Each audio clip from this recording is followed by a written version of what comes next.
Today our guests are Bill and Pam Farrel. It may be the most important thing you ever do for the next generation. Live your faith and pass it on.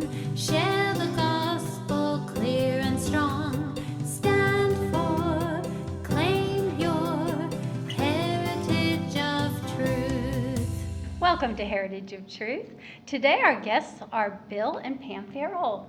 Welcome. Thanks. We love being on with you. You're such a great friend and representative of Jesus, bright shining light. Oh, thank you. Well, Pam, as you know, has been our guest before, but this is our first time to be able to interview Bill. Yeehaw, good to be here. Yeah, we're so excited. Pam and Bill are marriage specialists, and they're authors of many books, including the best-selling Men Are Like Waffles and Women Are Like Spaghetti. This is the original book. And we've never interviewed you about this, so I wanted to, especially... you all need to hear this one. Yeah, especially because you're getting ready to do something different with it. But first, tell us what the premise of this book is. What does it mean that men are like waffles and like spaghetti? Yes. Well, it actually is based on Genesis 1:27, that God created us male and female. He created us. And this is before the fall. So it was on purpose that we're different. And so it's a humorous look at how to make those differences work for you in your marriage and your family, in raising your kids in the workplace, etc. And what we found in talking with people is everybody says, well, of course, men and women are different. But there's a frustration in most people's relationship because they don't know what to do with these differences. So we went looking for a word picture that would help men and women work with those differences. And so if you were to diagram the way a typical man processes information, it looks like the top of a waffle. There's a bunch of boxes, and all those boxes are separated from one another by walls. And the way we as men operate is the first issue in life goes in the first box, second issue goes in the second box, third issue goes in the third box, and so on. And we as men, we spend time in one box at a time and one box only. So when a man is at work, he is literally at work. And when a man's out in the yard doing yard work, he is in the yard doing yard work. When a man's watching TV, Hello. he's just watching TV. We do one thing at a time and one thing only. And as we mature, we do jump boxes faster than we used to, but we're still just jumping from one box to another. And because of that, we as men, we're problem solvers by nature. We like to go into a box, figure out the problem, assign a solution, and then we move on. And if we get to a box and we see what the problem is and we don't know what the solution is, we just move on. And it gets us in trouble in relationships because our wives start talking to us and we think there's a problem to solve. So we want to fix the situation. And then our wives get frustrated. I don't want to be solved. I don't want to be fixed. I just want you to listen to me. And so then communication breaks down. And so guys, we want to deal with one subject at a time and one subject only, which is really good for our families because some of life requires that single focus, but it creates some tension in our most important relationships because, well, you ladies just don't process like waffles. God, amazing how He put us together. There's actually more, connections between the two sides of our brain, and so we integrate life. And so if you look at the way our mind is made by God, it's much like looking at a plate of spaghetti and following one noodle around that plate. It looks like it touches pretty much every other noodle on the plate, and that's how we process life, as we travel around that plate, making connections to the people and things that matter most to us. So by nature, awesome multitaskers. I mean, we can be on the phone with a friend and her life's all falling apart, and we're watching your TV show, and we're talking to our friend like, you should watch, this is a wonderful heritage show. It'll help you with the kids, yeah. At the same time, we're writing down our Christmas card list and our grocery list and our to-do list for our husband and our 6 kids as we're telling kids in sign language, quit fighting, I'm on the phone. We can cook dinner and open and shut the oven door with our foot. Amazing. Great multitasking, a gift. And in the book, I think you're a little better than I am. I don't think so. You handle a lot of plates. And in the book, we get really practical. Because of these differences, one of the keys for married couples is taking turns when it comes to communication. Because we tend to assume that every conversation we have is going to be good for both of us. And we think that because it's how it works in dating. When we're dating, everybody's on best behavior, and the guys are hanging on every word that the young lady is saying. And when we get married and add responsibility to it, we go back to the way we normally do things. And so the way it normally works is in our relationship, there are some conversations in our home that I've noticed are really great for Pam. Like when we're done with those conversations, she's doing great. She's got clarity. She's ready to roll. There's other conversations that work really well for me. And when we're done with those conversations, I'm in a good place. And then there's some conversations that work for both of us at the same time. So husbands and wives that want to stay in love have to learn to take turns in communication. So I tell the guys, hey guys, when it's your wife's turn to talk, just turn off that fix-it mechanism you were born with, because we're all problem solvers. So just turn it off. Pack up your bags and just go on a listening journey with your wife and let her take the conversation anywhere she wants it to go. To which, of course, guys react because they're like, Bill, my wife will never stop talking if I give her that kind of permission. You gotta be kidding me. And I tell them, no, she will finish. She's just trying to get her life connected to you. Because one of the primary ways women build trust in a marriage is through connection. So she wants to tell you what she's thinking and what she did and what she thought about doing, what didn't do, and what her mom had to say about it, and what her sister thought, and what her best friends thought, and how she would handle it differently next time. And she's not looking for input on all that. She's just connecting her life to you. Because when she gets enough of her life connected to you, the trust button just kicks on. And the marriage actually gets pretty easy at that point. But guys get impatient with that process. And they want to take the conversation apart, separate it all out, and solve something. Right, and what happens in women is guys, they like to communicate about one thing at a time, so like one box at a time. But we women, because our minds are like spaghetti, we see the 5 or 6 other boxes that are surrounding that first box, and we just start opening up issues or opening up problems to solve. And if we get too many boxes open, one of two things is going to happen. He's either going to like fire up and become angry because he's overwhelmed with too many boxes, or he's just going to shut down all the boxes and walk to the garage, and we're like chasing with our words, and like nobody's needs are getting met there. So the gift we can give is to stay in the box, especially if we want him to open up and share his heart with us. Then we want to go to his favorite box, park ourselves there, and listen to our husband. Okay. Well, one of the things that I've noticed often is my husband doesn't understand that I'm not finished talking. He's all ready to solve the problem or to go on to the next subject that he's been thinking about, and I hadn't even finished what I was talking about. So I now understand why. Right, because it's normal that most guys are like that. Exactly. We each have to be trained to do what will meet our spouse's need. It does not come just automatic. I believe it's part of the gift of that when God speaks to our heart, he'll help train us to do this. Like I've often heard from the Holy Spirit, stop talking blonde chick. So I have learned to stop at that moment when he gets that glazed look on his eye that I probably communicated enough for the moment. And then in the same way, the Holy Spirit whispers to Bill, be patient, let her finish. In fact, help her finish. Right. What do you mean by that? Ask questions. Yeah. And the situation you described with your husband, it actually starts when we're in childhood. Because studies show that girls learn early in life they can influence through words. So not only is a part of their brain that monitors verbal interaction bigger, but then they gain this experience that, if I talk about things, I can actually influence things in my life. And while the girls are learning that, the boys are wrestling. Like big muscle movement. And they learn to influence through roughhousing.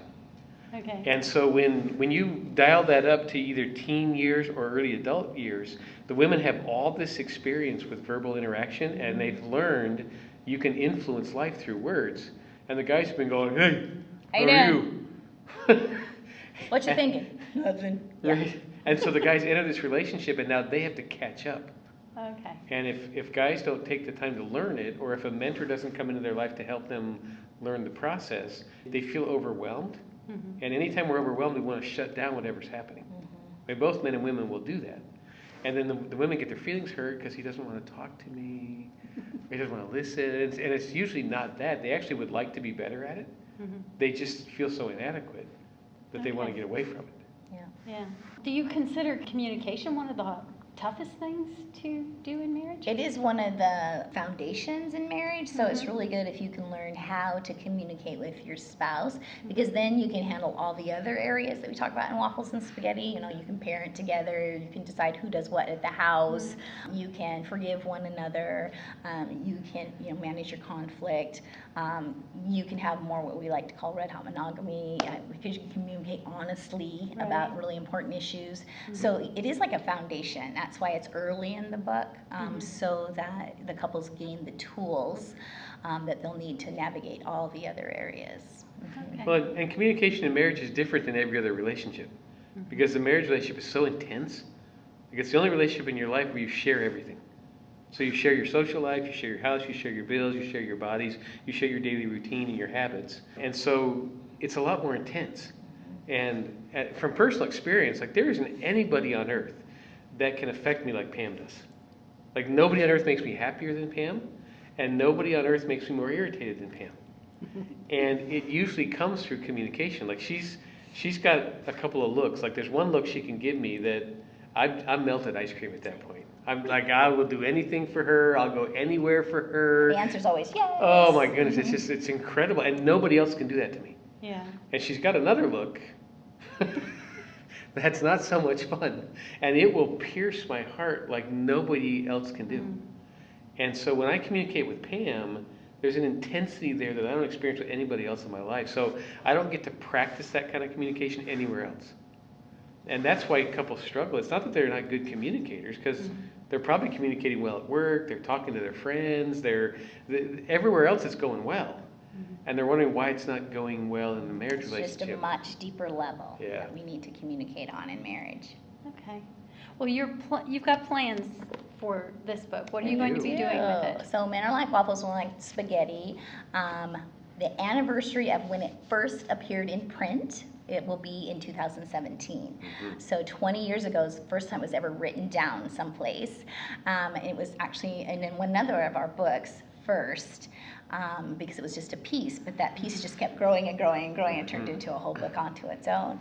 We actually been teaching it more like 25 years verbally, but we thought, anniversary, let's repackage it, let's add like the new research that's out now, because we're always doing more and more research on the brain sciences, and there's more technology now to know more, and we're in a culture that needs to hear the message of men and women, and there are unique genders.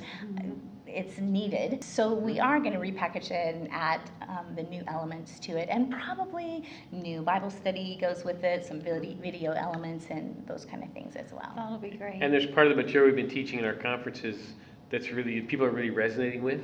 That's not in the book, so we're going to add that in the book too. So it'll be updated and revised and Expanded, Yeah. all of that.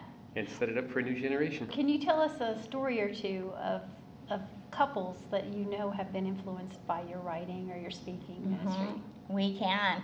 Actually, how the title, Men Are Like Waffles, Like Spaghetti, happened was because of a couple that came into the counseling office. I was working in the youth sports community in our town, and word got out that I was a pastor. So one of the people in the league came to me and said, "Bill, do you think I could bring my wife in to see you? Because I think she's broken." And I was really intrigued. I thought, well, first it's a guy asking, so that's good. And then I want to know what he meant by she's broken. So I said, well, why don't you two you come in and let's meet. And we've been doing research on how men and women are different and how the physical differences impact the way they interact with each other. But we hadn't really come up with a word picture yet. We just had research behind us, and the average person doesn't speak research.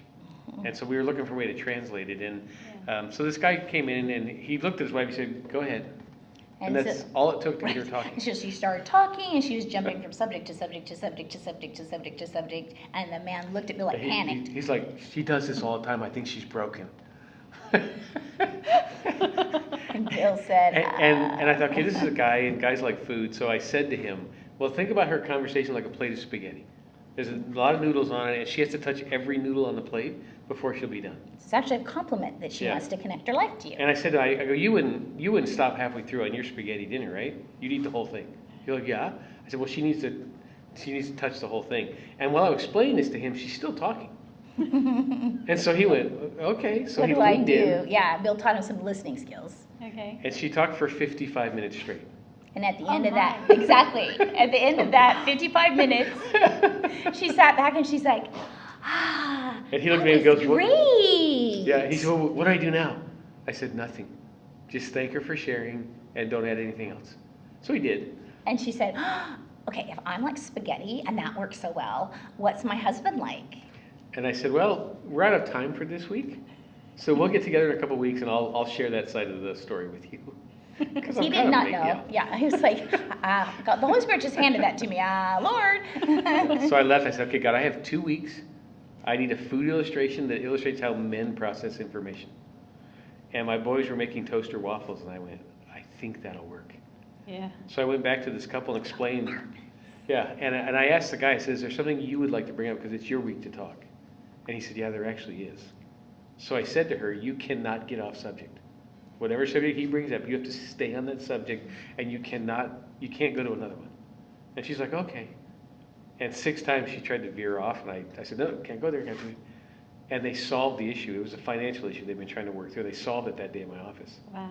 So I went, oh, I think we got something here. And so that's what really launched the whole Men Are Like concept. Waffles, we like spaghetti. More recently, a fun one, we teach on how men and women process stress differently too. Mm-hmm. You know, we women, we like to talk our way through stress. Like when I'm stressed, my mom knows it, my sister knows it, my prayer partner knows it, you know, the clerk at the grocery store will know when I'm stressed. But guys like to go their favorite easy boxes to rest and recharge. Mm-hmm. And so that's how they process stress. Well, there's a couple that was down in Florida, and they're both in the people helping, you know, field. She's a counselor, and he's equally, you know, reaches out to people, but they were not getting along. They were engaged, and they're not getting along. And so they picked up Men Are Like Waffles, like spaghetti, and it taught them all these appreciation skills for each other, because that's what the Bible tells us to do, is accept one another in love. Mm-hmm. And so they learned all these appreciation skills and how to navigate it, especially when they were stressed.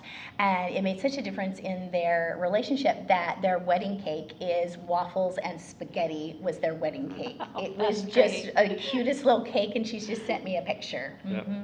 And one of the concepts we teach in the book is that men actually have blank boxes in their waffle. So there's times that men literally are thinking nothing and have nothing to say. That's possible? It's possible. And I know, we wish we had it, right? And every guy knows. Like, but when you see a guy sitting there just,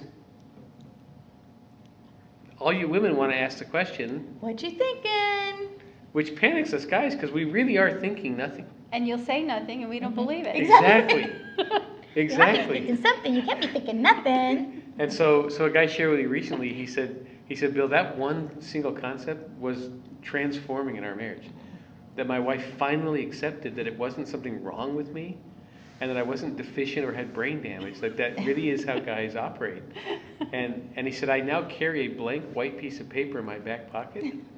So when my wife asks me what I'm thinking, if it's not, I just pull out and show her the blank sheet of paper. So it takes, our goal is to take things that are frustrating and conflict and use some humor to teach the skills, because easier, you know, a spoonful of sugar makes the medicine go down. So we like to use some humor along with the biblical principles. And along with that, another couple shared with me, said, we have had consistent arguments in our marriage for 17 years. And when we heard about the differences in how we operate, so we finally had a way to stop the arguments, because all we were arguing about is that we looked at life differently. And we finally were able to accept that and see the value in each other's perspective. That's great. Yeah. Wow. Well, you have a ministry to couples where you go around speaking around the country. Why don't you tell us a little bit about that? Yeah, our ministry is called Love Wise, and it's the intersection of love and wisdom, God's wisdom to people's most important relationships.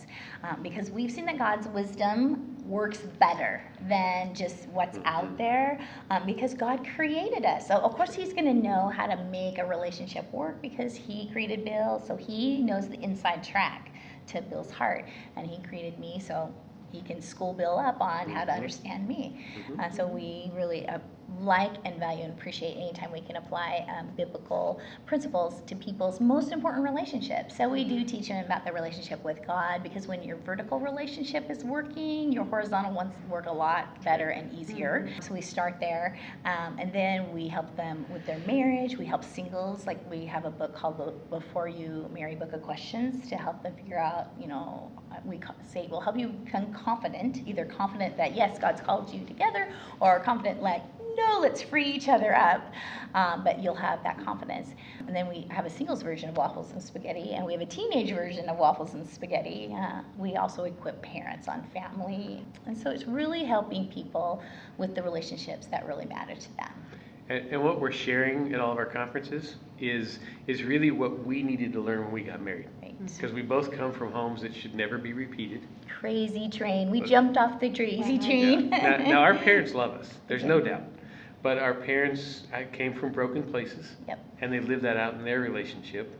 And so it was just crazy in our homes growing up. Yeah, my dad was an alcoholic, a lot of domestic violence. And so even as an 8-year-old girl, I knew I wanted something different when I grew up. And my mom struggles with a mental illness. She's afraid of most everything in life. And on both sides of my family, when people get married, they break their relationship with their parents. And it happened with both my parents and 4 generations back on both sides. So it's just crazy stuff. I know. We wanted something different than that. So we get married, and I know we love Jesus with all of our heart. And I know we're wildly in love with each other. And I know we have no idea what we're doing. We know nothing. We know nothing. Like if you said, well, you need to communicate, we'd be like, okay, how? Yeah. Like I know how to throw things and scream. I can do that. Right. But like, how do I do this? I know how to dial 911. Right. And you need to be good at forgiving each other. It's like, well, how do we do that? And on it goes. And so we used to corner couples at church. We would stand in the back of church and we'd like scan the crowd, looking for a little bit of gray hair, you know, people that had their arm around each other or being real sweet, holding hands or something. And in our church, they had a greeting time. So we would sit right behind them. So they had to meet us during the greeting time. And I would look at the guy, and like if you were here with Steve, I would say, Steve, you look like you're in love. You're like, is this real? We totally, you would have been on our radar, you too. And if he said yes, I would say, well, how did you do it? Well, you can't answer that at church because you don't have enough time in the greeting time. So he'd say, well, why don't we take you to lunch afterwards? Thank you very much for lunch, by the way. And so we'd go to lunch, and we would ask questions over the lunch table. Okay. And what we discovered is that there's a lot of couples running around who have good relationships, could never make a presentation. Like they would not even want to, you know. But they can answer questions over lunch.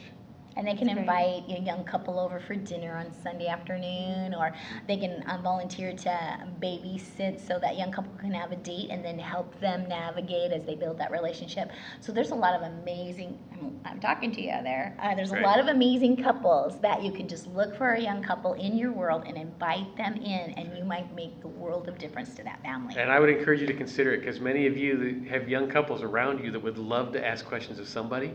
And you may not feel real confident in that you have anything to say to them, but you might say, hey, would you go to lunch? And over lunch, you say, if you have any questions, we'll do our best to answer them.